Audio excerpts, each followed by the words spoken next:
ایک انہوں نے کہا کہ بعض لوگ معراج میں جو نبی کریم صلی اللہ علیہ وسلم نے اپنی چشمان ظاہری سے اللہ تبارک و تعالیٰ کا دیدار کیا، اس کا انکار کرتے ہیں، اس کا انکار کرنا کیسا؟ دیکھیں، چونکہ دیدار الہی احادیث سے ثابت ہے، حضرت ابن عباس رضی اللہ تعالیٰ عنہ کی روایت کے مطابق سرکار نے 2 مرتبہ اللہ تعالیٰ کو ظاہری آنکھوں سے اپنے دیکھا ہے، تو چونکہ حدیث میں ہے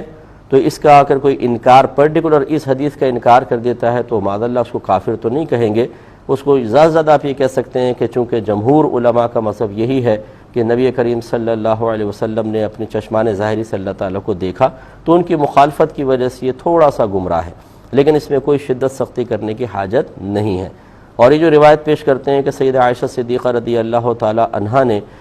فرمایا کہ جس نے یہ کہا کہ نبی کریم صلی اللہ علیہ وسلم نے اپنے رب کو دیکھا، اس نے بہت بڑا جھوٹ باندھا، کیونکہ کوئی آنکھ اللہ تبارک و تعالیٰ کو نہیں دیکھ سکتی، لا تدرکہ الابصار۔ پھر وہ آیت سیدہ عائشہ صدیقہ رضی اللہ تعالیٰ عنہا نے پڑھی، تو اس حدیث کو پیش کرتے ہیں کہ دیکھیں سیدہ عائشہ تو منع کر رہی ہیں۔ سوال یہ پیدا ہوتا ہے کہ سفر معراج کب ہوا تھا، اور اس وقت سیدہ عائشہ صدیقہ رضی اللہ تعالیٰ عنہا کی عمر مبارکہ کتنی تھی، ذرا یہ بتائیے۔ تو اس وقت تقریباً آپ 3 سال یا 4 سال کی ہوں گی، اتنی چھوٹی عمر تھی۔ دوسری بات یہ ہے کہ نبی کریم صلی اللہ علیہ وسلم نے اگر اس رویت کا اپنی زبان سے انکار کر کے سیدہ عائشہ صدیقہ رضی اللہ تعالیٰ عنہا کو بتایا ہوتا، تو جب آپ سے پوچھا گیا کہ کیا سرکار نے اللہ تعالیٰ کو دیکھا، اور جواب میں سیدہ عائشہ نے فرمایا کہ جس نے ایسا کہا اس نے جھوٹ کہا، تو وہ فوراً اس حدیث کو پیش کرتی ہیں کہ مجھے تو خود نبی کریم نے بتایا کہ ایسا نہیں ہوا، ایسا نہیں ہوا، بلکہ انہوں نے اپنے قیاس، اپنے اجتہاد سے ایک آیت سے استدلال کیا ہے کہ دیکھیں اللہ تعالیٰ فرماتا ہے کوئی آنکھ اس کو نہیں دیکھ سکتی، لہٰذا معلوم ہوا کہ سرکار صلی اللہ علیہ وسلم نے دیدار نہیں کیا ہے۔ یہ ہے آپ کا اپنا اجتہاد، اپنا قیاس، جبکہ ابن عباس رضی اللہ تعالیٰ عنہما جو حدیث بیان کر رہے ہیں وہ نبی کریم صلی اللہ علیہ وسلم سے سن کر اور آپ کی طرف منسوب کر کے بیان کر رہے ہیں، تو جب ایک طرف ایک صحابی کا قیاس اور اجتہاد اور ایک طرف حدیث ہو تو حدیث کو فوقیت ہوتی ہے۔ پھر سیدہ عائشہ صدیقہ رضی اللہ تعالیٰ نے تو ویسی چھوٹی، اور پھر گھر میں خاتون تھیں، گھر میں تھیں، اور صحابہ کرام علیہم رضوان باہر تھے، اور نبی کریم صلی اللہ علیہ وسلم نے معراج کی جتنی بھی احادیث آپ دیکھ لیں وہ صحابہ کرام کے سامنے، لوگوں کے سامنے بیان فرمائیں۔ گھر سے حدیث کوئی ثابت نہیں ہے، یعنی اس طرح تفصیل سے کہ کوئی سرکار نے گھر میں جا کے بیان کی اور وہاں سے وہ حدیث باہر آئی ہو، چنانچہ معلوم ہوا کہ سیدہ عائشہ صدیقہ رضی اللہ تعالیٰ عنہا کے سامنے وہ حدیث نہیں بیان ہوئی ہے، آپ اپنے قیاس سے کہہ رہی ہیں، جبکہ ہمارا عمومی قیاس یہ کہتا ہے کہ جب صحابہ کرام کے سامنے بیان کی تو چونکہ وہ انہوں نے سنا اور صحابہ کے مابین، مردوں کے مابین ہی سرکار نے کلام فرمایا، تو ان کی گواہی زیادہ معتبر ہوگی۔ پھر اگر آپ تھوڑا سا نظر عمیق سے دیکھیں تو ان دونوں اقوال میں، دونوں چیزوں میں کوئی تفاوت نہیں، کوئی ٹکراؤ نہیں، کوئی اختلاف نہیں، کوئی تنافی نہیں ہے۔ وہ اس طریقے سے کہ ادراک جو ہے، ادراک اس کا مطلب ہوتا ہے احاطہ۔ جو یہ آیت کہہ رہی ہے کہ لا تدرکہ الابصار، کہ اللہ تعالیٰ کو کوئی آنکھ نہیں دیکھ سکتی، آپ ترجمہ اس طرح کر سکتے ہیں، لیکن جب آپ ٹیکنیکلی طور پر دیکھیں گے تو لا تدرکہ کا مطلب یہ ہوگا کہ کوئی آنکھ اللہ تبارک و تعالیٰ کی ذات کا احاطہ نہیں کر سکتی،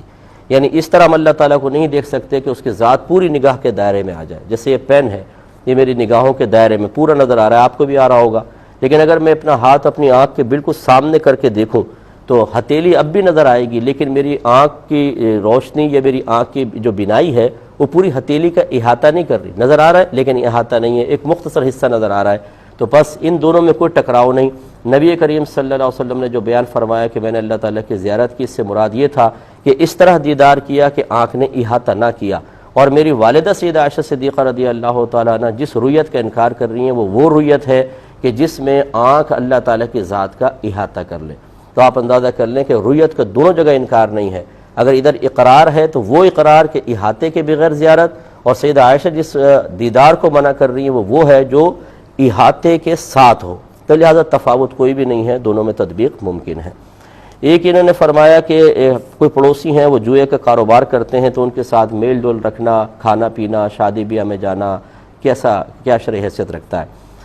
دیکھیں، اگر کوئی اعلانیہ طور پر گناہ کبیرہ کر رہا ہو، اس نے حیا کا پردہ اپنے چہرے سے ہٹا دیا ہو، تو ہماری شریعت کا تقاضا یہ ہے کہ اس کا سوشل بائیکاٹ کیا جائے، یعنی اسے اس کے گناہ کا احساس دلایا جائے،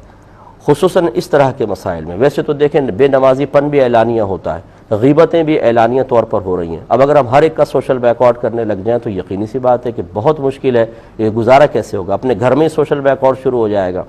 تو علماء نے فرمایا کم از کم ایسے گناہ کہ جو مطلب نگاہوں میں بہت بڑے اور معیوب اور برے سمجھے جاتے ہوں، اگرچہ بے نمازی پن بھی گناہ کبیرہ اور جوئے کا کام کرنا بھی گناہ کبیرہ، گناہ کبیرہ ہونے میں دونوں برابر ہیں، لیکن معاشرے کی نگاہ میں اگر آپ غور کریں تو نماز کی قضا کا اتنا اس کو معیوب نہیں سمجھا جاتا، جبکہ جوا، زنا کرنا اعلانیہ طور پر یہ بہت برے سمجھے جاتے ہیں۔ اس کا مطلب یہ ہوا کہ نماز قضا کرنا بہت بڑا گناہ، بہت بڑا وبال، بہت بڑی بے حیائی، لیکن ایک ایسا جسے عوام بھی بہت برا سمجھ رہے ہو اسے کرنا، اس کا مطلب ہے کہ نہ اللہ تعالیٰ کی پرواہ ہے اور نہ مخلوق کی پرواہ ہے۔ تو کم از کم ایسے لوگوں کا ضرور بائیک آؤٹ کرنا چاہیے، جسے 3 طلاقوں کے بعد کہیں کہیں سے فتوے لے کر اور میاں بیوی ساتھ رہ رہے ہوں اور ایک حرام زندگی گزار رہے ہوں، ان کا بھی سوشل بائیک آؤٹ کرنا بہت ضروری ہے۔ تو اس لیے اس طرح کے لوگوں سے میل جول رکھنا بہت دور رہنا، میل جول ترک کرنا ضروری ہے، کیونکہ آپ برے کے ساتھ رہیں گے آپ پہ انگلی اٹھے گی، آپ پر بھی تہمت لگے گی، لوگ آپ پر بھی گمان کریں گے کہ یہ بھی جوئے میں ملوث ہوں گے، پیسہ دیتے ہوں گے، پروفٹ لیتے ہوں گے، اسی لیے میل جول رکھ رہے ہیں۔ اور میرے آقا صلی اللہ علیہ وسلم نے ہر ایک ایسے مقام پر جانے سے منع فرمایا جہاں تہمت لگنے کا اندیشہ ہو یا انسان اپنے آپ کو کسی کی زبانی یا قلبی غیبت پر پیش کر دے، اس لیے اجتناب کرنا واجب ہے۔